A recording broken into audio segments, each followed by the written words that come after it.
what a horrible, horrible man Victor Bad is. And funny looking too. We cannot let him demolish the flats and build a multi-storey car park. We've got to fight for the residents. And we are going to fight using our words.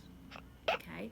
And we are going to be planning, writing, practicing and delivering campaign speeches to try and convince him not to do this.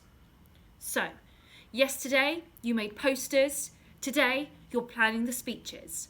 Tomorrow you're practicing the speeches, and then on Friday you need to upload a video of you actually doing the speech, which I can then forward to Mr. Bad. Yeah. Okay, so if you open up the campaign plan, you should see this for the first box. And all you have to do is answer the 3 questions, not even in full sentences, just in note form. And you just have to answer them. So, who are you? That's an easy question. What is the reason for the campaign? So, why are you doing this? And what do you want? What do you want to happen after your speech? So, pause the video now, and I want you to answer those 3 questions in the box. Okay, so I've answered it. I've said who I am, Miss Davids. The reason for the campaign is to stop baddies from demolishing the flats. And what do I want? I want baddies to leave the residents alone, okay, and to go somewhere else. Okay, so 3 easy questions to start us off. Right, let's have a look at the next part. Okay, the next part is to think about what issues or problems will happen if the flats are torn down and if a multi-storey car park is built. Okay, so there's one quite obvious one. The residents, the people that live there, will have to be removed from their homes and find somewhere else to live. That's a problem. Nobody wants to be moved from their home, and nobody wants to be forced to find somewhere else to live. So that is an issue that will happen. What you need to do is to think of 2 more issues or problems that will happen if baddies get their way.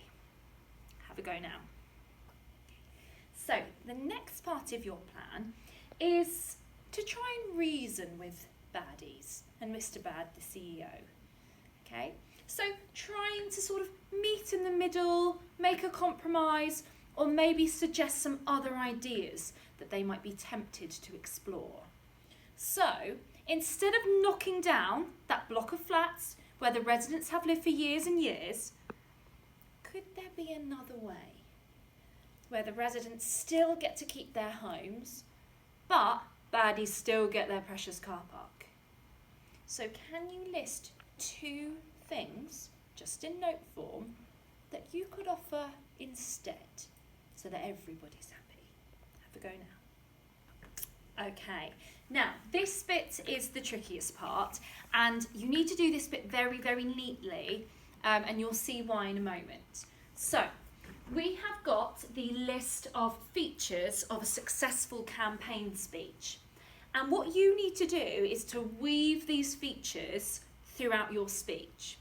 So, for example, when I talk about the issue of the residents being taken from their homes, I could include a rhetorical question. So, in the rhetorical question box, in blue, because that's what colour the rhetorical questions are, I'm going to write, would you like to be forced out your home? I'm just going to keep it in the box, make it nice and small so it fits. And then, so I know to include that rhetorical question here, I'm going to draw a little blue star, so that I know when I'm doing my speech, if I talk about the residents moving home, that little star will indicate, oh, I'm going to use a rhetorical question there. Okay. I could use a statistic. Now you can make these up, but make sure they're realistic statistics. Okay, so after my rhetorical question, I'm going to use a statistic to really back up my argument to show how awful it would be for these residents. So, into statistics, orange, I'm going to say it takes approximately 6 months to find and move into a new home. Okay, well, I don't know, I've made that up, but it sounds like it's real.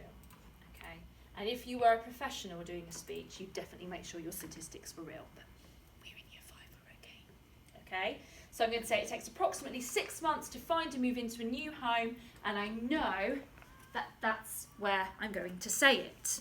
Okay, so you're going through each feature and working out whereabouts it would fit into your speech. You can use more than one rhetorical question, more than one statistic. It's totally up to you, but you have to keep it neat so that you can follow your star and coloured system.